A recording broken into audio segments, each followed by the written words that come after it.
Hello, this is Bethany Leone, editor of Heat Treat Radio, stepping in with a quick word about this episode, which is available in full video. Watch and listen to the full length of the episode at heattreattoday.com/radio and look for Reimagining Furnace Compliance with C3 Data's Matt Wright. Support for today's Heat Treat Radio episode is provided by Heat Treat Today's 40 Under 40 class of 2022. Learn more about this award at www.heattreattoday.com/40under40 promo. And welcome to Heat Treat Radio. Heat Treat Radio host and Heat Treat Today publisher Doug Glenn will be talking with Matt Wright in this technical episode. Matt is the Chief Marketing Officer at C3 Data, and he will be sharing how the company has reimagined furnace compliance to fit in your pocket. Let's take a listen. Welcome, everybody. We're here with another episode of Heat Treat Radio. Today, we're going to step into a little high-tech world. At least in my mind, it's a high-tech world, of compiling data and having to deal with a lot with certifications, furnace certification, things of that sort. So here today with Matt Wright, who is the Director of Marketing for C3 Data. So Matt, welcome to Heat Treat Radio, first time on. Good to be with you. Great.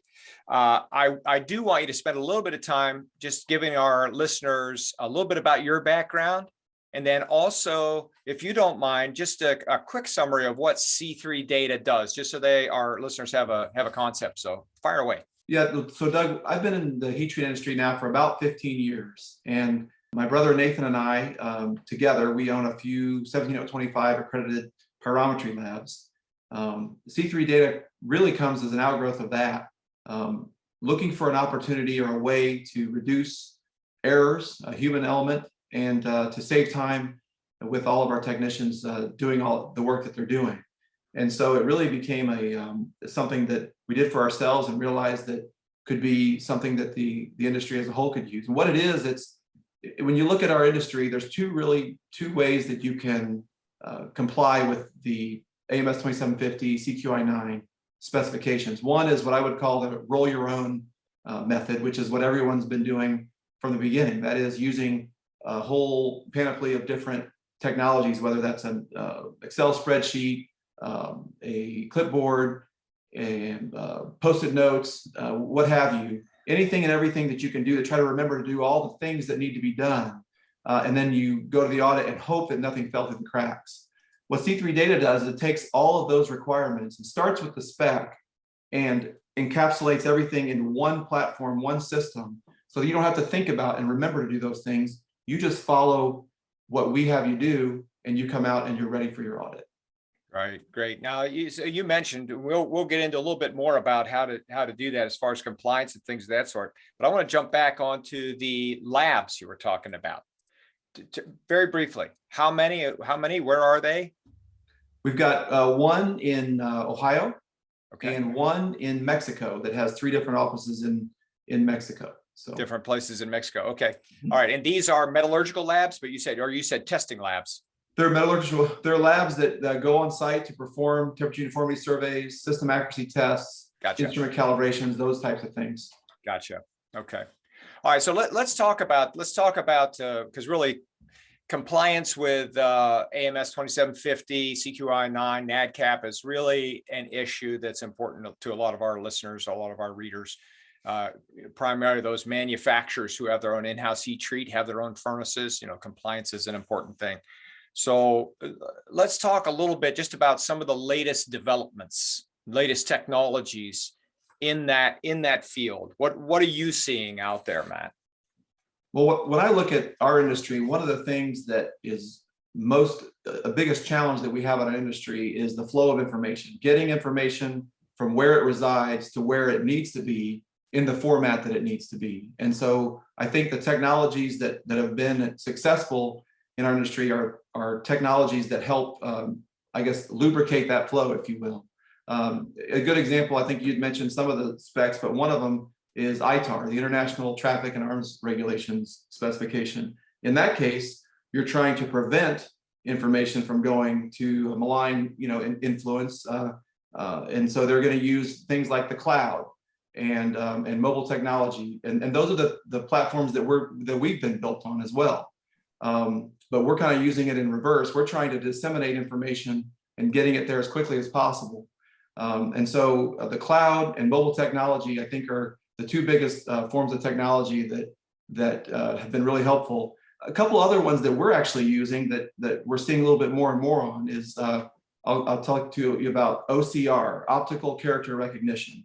Okay. This is the ability to take a static document that has information on it and digitize it and get it to where it needs to be. We're using that to be able to scan, for example, thermocouple certs, so that our customers, irrespective of who they're buying their certs from, can just take a cert, scan it, and build it right into their platform so they can use it to do an SAT in real time. Another one is the QR code. You know, with the things that are going on, it's kind of made a comeback in recent days. Now you get your wine list by scanning a QR code at the restaurant, right? Yeah, exactly. We've been using it since before it was cool to do that. We've been using it to scan in your thermocouples or your field test instrumentation, so you don't have to go and look up something in a database or a table. You can just scan it in, and boom, you're ready to go. Yeah. So this OCR it's interesting regarding the certifications on the thermocouples. So thermocouple comes in, it's got its stats and whatever, you're scanning that into the system, that becomes part of your data, if you will, correct? And are they using it for anything else? For example, I'm thinking in my mind, a company who wants to transition over to using a system like yours, perhaps they got a lot of historical documents that need to be, or that at least would be helpful. Is that also an application for an OCR? Certainly the potential application could exist for that. We've got other tools with forms and things that we've put in place to really make that transition from going from the what I call the roll your own or the static Right. thing and pulling all that information in. We've really made it and strive to make it more and more seamless every time. Yeah. And the QR codes, are you using those? You're using those on furnaces, on thermocouples, or where are you using those?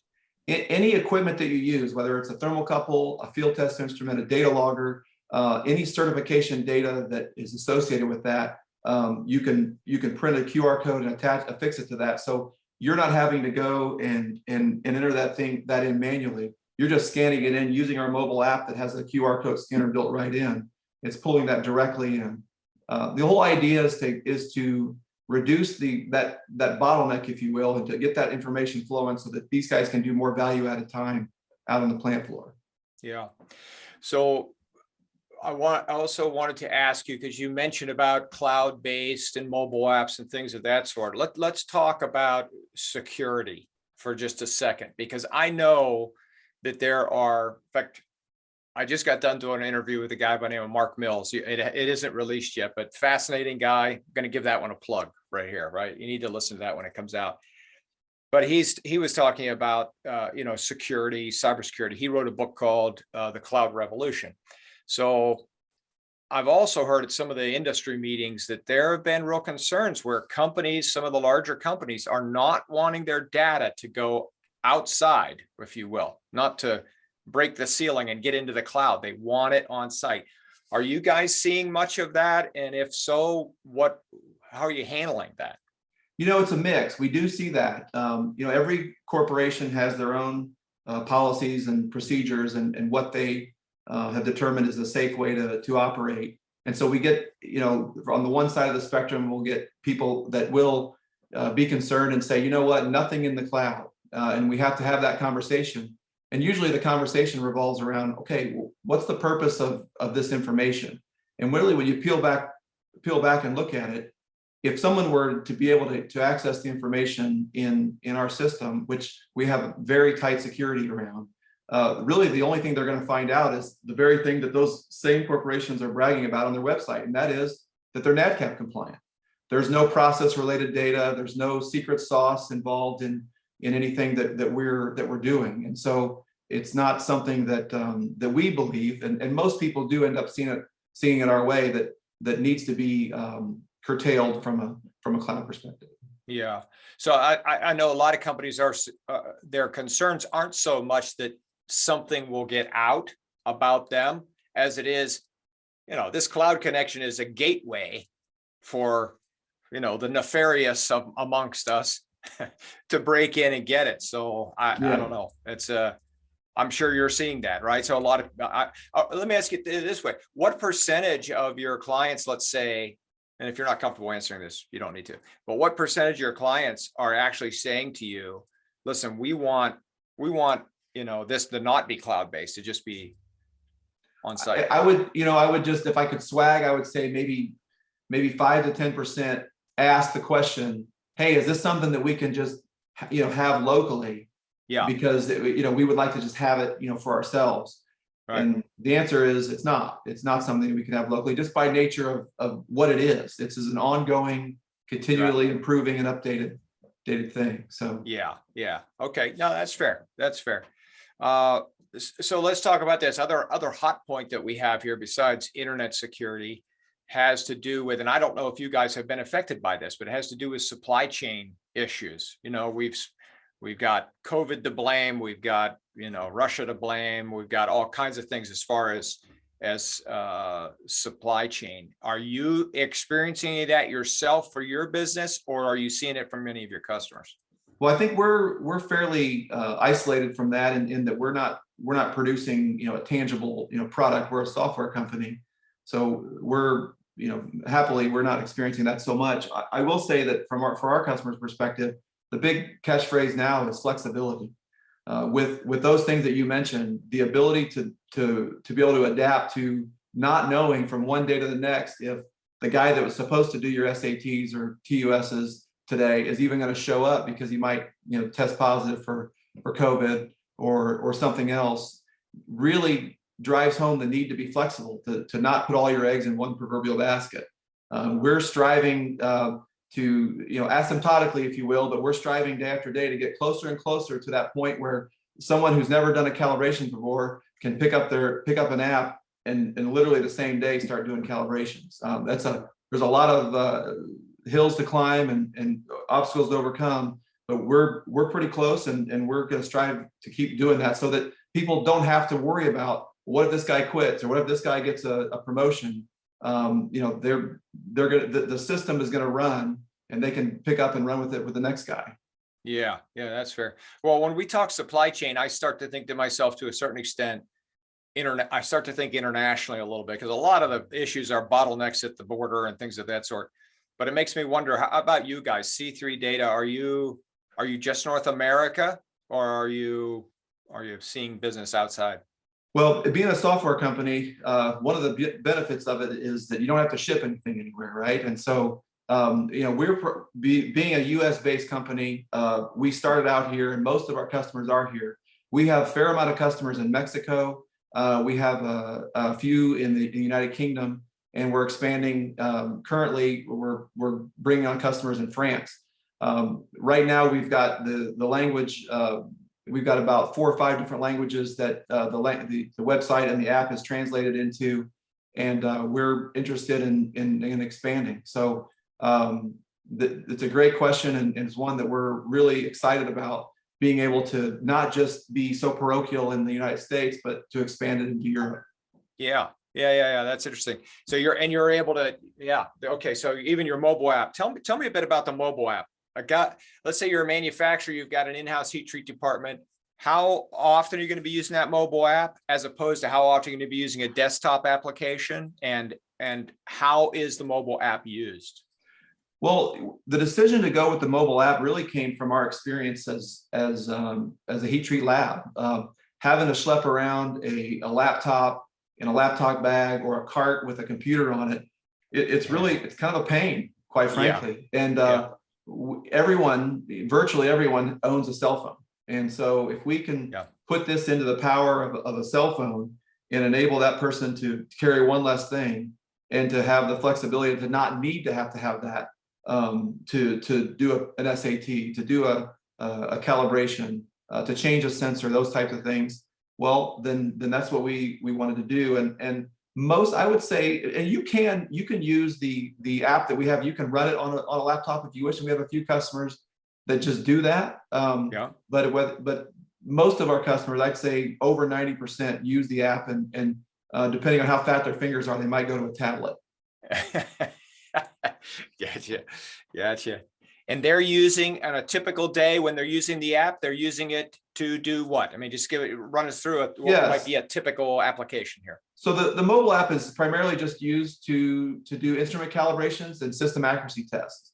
When you go out to do these tests, you need to. There's a whole lot of information that you need to have, and you need to be able to record information. And so everything that you need is on the app, whether it's defining which test sensor you're using, what field test instrument you're using, what furnace class the furnace is. Everything is there. And so they're using it just to record information. And as they're using that app and putting that information in, their reports are literally being generated in real time and waiting for the quality manager to review whenever he or she wants to. Right. Okay, good. We'll return to the episode to hear more about this software in just 1 minute. But first, Heat Treat Today's annual 4D Under 40 award goes to young folks in North America's heat treat industry who are giving their time, talent, and education to make the industry a better place. Who are these rising young leaders? Likely your own clients and colleagues. A nomination takes just 5 minutes, so go to heattreattoday.com/40under40 promo now. Winners receive year-long recognition on www.heattreattoday.com and are featured in the September Trade Show magazine. We need your help to locate hidden heat treaters who discreetly work away from the public eye, especially those who are operating at captive heat treat facilities. Who you think is a rising young leader in the North American heat treat industry is probably accurate. So type heattreattoday.com/40under40 promo to nominate or learn more today. Once more, that's heattreattoday.com/40under40 promo. Now back to the episode. And then I did want to jump back and ask you about the different standards that you guys are covering. I mean, I know the three biggies we always think about are NADCAP, AMS 2750, and CQI 9. I'm sure you've got compliance with all of those. Are there any other major ones that you think any of our captive heat treaters might be interested in? I know the commercials will be interested in all of them as well, but any of our captives might be interested in?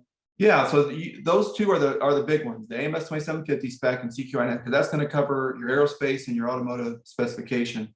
We have the ability to give our customers, and a lot of our users do take advantage of it to create their own, we call them custom specs. So they can just define a custom specs, their pass-fail criteria, their frequencies, and then use the same platform that we built for these two specs that it has out of the box, but use that same platform to drive the compliance to whatever spec they want. So it's very open, and we're kind of agnostic in that regard, but we just build in those two AMS and CQI 9 specs because that's going to hit over 90% of what everybody wants. And just a thing about those specs is whenever those specs revise, so when CQI 9 went from 3 to 4, and when AMS rev from E to F, and now coming up in June when it revs to G, one of the benefits of having a cloud-based solution is that all of our customers, when they went to F, all they had to do was log into the portal and find their furnace and go from E to select to F, and they were off and running. That's all they had to do. So no training required, and it saves a lot on time of training and of a lot of you don't have to redo the paperwork, the reports. All those things are now current revision. Rev G of AMS 2750 is probably out. Now, I've heard this was at some industry meetings, and the big stink really about the AMS 2750 is going to a 10th, I believe, a 10th of a degree on some measuring tools and things of that sort. You guys are able to handle that. I assume, being the software guys, it doesn't really matter. Probably doesn't really matter to you how many, whether it's a 10th or a 100th or whatever. But you can cover that? Yeah, absolutely. And now the 10th of a degree thing, I believe it's going to be extended for another year. So that I think the users are going to have one more year for that. And I think that the date that we're hearing and looking at is the end of June. So I think June 29th, which I think is the 2-year anniversary of Rev E to F. So it'll be coming out on then if nothing else changes. You're right. Yes, I have. Yeah, the fellows I was hearing from were saying basically there's talk of the extension, but they've got to get it passed to actually get the extension. Otherwise, end of June is the date that most people are going to have to nail that with. So, Yep. all right, you guys have got it nailed. So that's good. Okay, so there's a lot of, you're a tool, your C3 data tool, basically cloud-based, portable, whether it's website, phone, tablet, whatever, to help people comply. When the auditor walks in to get the information they want, how easy is it for the guy, for your clients now what do they need to do? I assume this is where the real time and money savings comes in, correct? Well, there's two. Yeah. What we like to tell people is, in a nutshell, C3 data is going to save you time and help you pass your audits. The time saving is happening all during the year. Every SAT you do, you're saving enormous amount of time because you're not writing any reports. You're not doing any calculations. So you're aggregating and gaining time throughout the year. You're also going to gain time in your audit preparation because, as you mentioned, when you log into your portal, your ability to find all your documentation, and along with our furnace dashboard, which shows you furnace by furnace, the compliance status of each one of them. And you can see in real time, the compliance status is a huge time saver and a real nice peace of mind that you can walk in with your hand on your heart and know from the auditor's perspective, you're going to have a good experience, because if he wants to see something, it's very easy to find it, and you're well prepared. Yeah. The time savings has got to be enormous. Like, I know there's a lot of companies investing a lot of time in these audits, and in compliance related stuff. So Matt, you guys do a lot of work in this area. Are there any good tools out there for any of our viewers or readers if they want to go and find out more information, whether it's dealing with compliance, what is AMS 2750, what's CQI 9, any of that stuff? Any suggestions from you on where people might want to go to find out? Well, on our website on c3data.com, we've got a portion there that you can look up for training. We have a curriculum of training courses where they can come and educate themselves, whether it's just, like you say, to learn about what the spec is, or maybe take a deeper dive into some of those fields. We have those available. And we love talking to our customers and our prospects too. One of the things that, I just will mention, we think that, and going back to the web as a service, software as a service model, one of the things that's ongoing is the ability to support. And we've been through so many of these audits, and we know the spec probably more than the next guy. And I think when you look at some of the testimonials on our website, you'll see that they obviously love the product, but they love the ability to call one of us, and if we don't know the answer, we'll find out the answer and get them plugged into it. It's what they need. And we enjoy talking about it. We're kind of nerds like that. Yeah. That's good. Sometimes it's good to be a nerd. So there you go. That's great. All right. So that is very good. So if folks want to find out more about you, about C3 data, where do we go? You mentioned the website, right? Sure. c3data.com, the website. My email is mwright@c3data.com. And we'd love to have a conversation with you. Yeah, this year we're going to be at the Furnace North America show in Indianapolis, which is my hometown, which will make it quite easy for me to get there. But we're going to have a special guest, Doug Schuler, who's going to be joining us at our booth. So come on by the booth and you get all your questions answered by Doug. That's great. If his name's Doug, he can't be all bad. So that's good. I'm glad to see it. Matt, thanks a lot. Really appreciate your time. Looking forward to seeing you guys continue to grow, and you're offering a great service to heat treaters. So best of luck to you. I enjoyed it, Doug. Thank you. You bet. We hope you enjoyed listening to today's episode with Matt Wright. Heat Treat Radio is on Apple Podcasts, SoundCloud, iHeartRadio, Podbean, and the website www.heattreattoday.com/radio. If you'd like to get in contact with Matt, head over to the website www.c3data.com or shoot him an email at mwright@c3data.com, and that's spelled MWRIGHT@c3data.com. You can also reach out to me and I can put you in touch. My email is bethany@heattreattoday.com. Do you have a new or interesting idea that you want to hear discussed on Heat Treat Radio? If so, let me know. Also, if you'd like to sponsor a future episode, let me know at bethany@heattreattoday.com. As a final tip, HeatTreatToday.com has more resources that range from heat treat basics, like comparing nitriding versus FNC, to technical interviews and articles. Search by topic, process, equipment, or random term like hydrogen combustion on HeatTreatToday.com to find your next reading material. Heat Treat Radio would also like to thank Heat Treat Today's 40 Under 40 class of 2022 for sponsoring this episode.